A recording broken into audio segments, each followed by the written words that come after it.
the knitting that doesn't seem to work.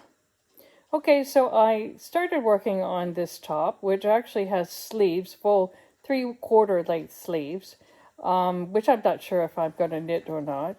I pulled this sweater out at least 3-4 times trying to get everything right.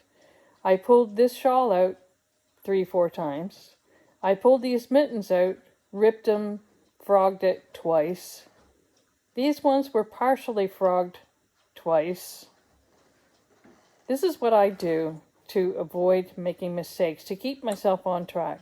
I use my iPad and my iPencil.